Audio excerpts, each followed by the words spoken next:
I saw this post on Facebook by this guy here, Knowledge of Self 2. You can find him on Facebook. He posts some very good content about our ethnic American origins. But he made an extremely great point about how the African population coming right off of the slave ships would have actually decreased and not been able to increase because of the horrible conditions that they were in. And a lot of people don't take that into account. They don't go into the detail of the conditions of those people coming off of the ships, because I have never said that Africans were not brought over here at all. I'm just saying they brought an extremely small amount, and in no way was it in the millions at all. I would say maybe a couple of thousand at most, but not, I would say not even 300,000. Okay, I think they just made that number up.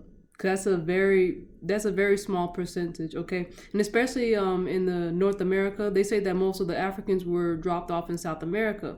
So how is it that we get approximately, so they say 300,000 Africans? We went from 300,000 for population to about 47, 48 million, bronze people today. Now, they said they dropped these Africans off between 1651 and 1865. Okay. However, like this post says, and I'm just going to skim through it, you guys see who he is on Facebook. You can go and read the whole thing for yourself or just pause the video or whatever. But as far as like when we talk about infant mortality rate and we talk about the actual slaves' lifespan once they arrived and they started working, and a lot of them died on the ships too, mind you. And in my previous video, I spoke about what their health conditions would have been on the ships and getting right off of the ships. They would have been so malnourished that they wouldn't have been able to work at all. They would have been too weak to do anything, even barely stand up. They would be starving, they'd be dehydrated, they would have muscle wasting, and they would have pressure sores that would probably be infected because they were sitting in their urine and their feces, and a lot of them died. So now you have dead bodies next to you that are rotting and producing more bacteria and getting you sick. You're also crammed into a tight space. You can barely breathe the contaminated air. But apparently they survived. Majority male, mind you, because the vast majority of the Africans that they brought over here were male because they wanted them to work.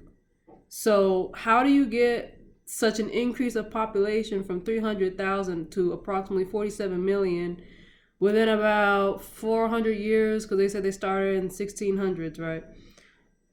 How is it that you get that kind of replacement rate from a majority male with a high infant mortality rate, a low lifespan? They're overworked, they're undernourished, and yet somehow these majority male African population was able to find other African women to reproduce and have enough children to not only replace themselves, because to maintain a population, you need to have at least 2 children to replace yourself and your partner.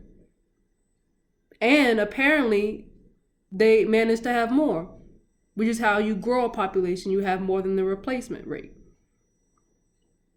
But that has to be impossible.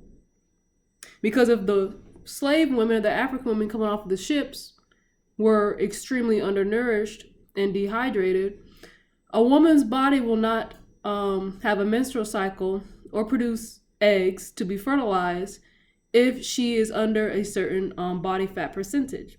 That's why a lot of times you'll see women who are bodybuilders, they'll start to have hormonal issues because the fat is helping to regulate hormones. And so women who have not enough body fat, whether you're too skinny or you're way too muscular, will tend to have fertility issues, and the body cannot afford to, produce an egg to be fertilized because it just doesn't have the fat storage, which is the energy, in order to even grow and create a baby and then begin to lactate. So lactation in a woman is the most energy consuming life stage. So you're going to need a decent amount of food, decent amount of body fat. That's why women hold on to body fat easier than men, because we need that to, feed ourselves and feed the child. So how is it that if these people were not getting enough food and they were like emaciated, coming off of these ships. How could that have been possible when in order to have the major increase in population to the point we have now, we already know they're lying about the count. There's way more of us than that, but in order to have that, you'd have to have like 5 to 10 children and have them make it into adulthood, and they have a lot of children, and so on and so forth. And we did see that. We did see a lot of bronze people having, anywhere up to 10 children in the 1800s and early 1900s. But they couldn't have been Africans because there's no way they would have survived this. There's no way they would have had enough food and water to do this. And, oh, by the way, let's not forget about what happens when you are starving and then you all of a sudden you have a surplus of food and you don't take your time and slowly try to eat it. What happens if you do that? If you're starving and all of a sudden you have all this surplus of food and then you go eat as much as you can because you're starving, what happens to your body? You get what's called refeeding syndrome. And what happens is you have an electrolyte shift in your body that basically messes up your nervous system and causes you to die. It basically kills you. So how did the slave masters who are buying these African slaves coming off of the ships, how did they know all that medical knowledge that apparently the doctor didn't know, so that they could slowly heal their slaves, which may take months, may take a year or two because of how damaged they are. Some of them may never walk. Some of them might have to have limbs cut off because the pressure sores and the infections were so bad. But if it's to that point, they probably just kill them. You wouldn't want to buy a slave to work for you like that. So these people didn't do that. This is impossible. So even if the ones that did survive off the slave ships and came over here, there's no way they would have been able to make enough children, especially with themselves, because then people will say, well, the alternative would be a lot of the African male slaves had to mix out of their race and then somehow mix back in, which I still don't quite understand, because I have to think about what are the circumstances behind that happening. If they were slaves, then how are you having sex with and having a baby with someone of another race? If we were the main slaves, where are you going? How are you, what's happening? What's the scenario for that? And it still doesn't matter because you're majority male. So how are you mixing back in if there's not enough of the female bronze or African population to mix back in with? If they say, well, we produce a bunch of mullahs and that's why bronze people in America don't look like the Africans, but there weren't enough Europeans over here to do that. So none of it's making any sense. So you got all these trolls saying, oh, Africa, like, you're just repeating what's already told, like we haven't already heard that already. It's not making sense. You're just going off of faith and believing what somebody with a degree told you, which is pretty shameful that somebody went through all this education and claims to be so smart and intelligent, right? You would assume that much when you're going to college to pay all that money for that degree. And none of the teachers caught this. None of these researchers realized this, because you don't need to buy anything or buy a book or to realize, hey, there's no way you would have survived this, especially not 300,000, and especially not getting to 46 million a day with the infant mortality rate about 50%. Around 50% means 50% or more, which means if you have one baby, 1 is none, 2 is 1, 3 is 2, maybe 1, and good luck getting them to their 20s and their 30s to have more children, because half of them die in the first year of life.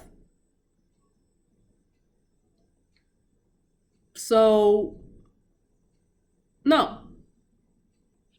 So I just want to give a shout out to this guy, Knowledge of Self 2 on Facebook. Check him out and check out his posts. But I just want to make a quick video of this because there's no way. Explain to me, logically, if you have majority male slaves that came over here, and with all the health issues they were going through, plus the small amount of females and women, which most of them were children, how are they going to have enough children if they are not getting enough food and water just to maintain themselves?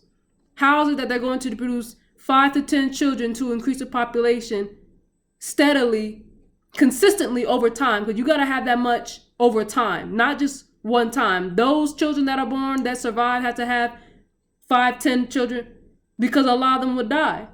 So you have to have a lot of children to get to the point where we are. They say 46, 47 million from what, 300,000? At least what they said, 70, 80% male. Someone explain to me logically exactly how that works.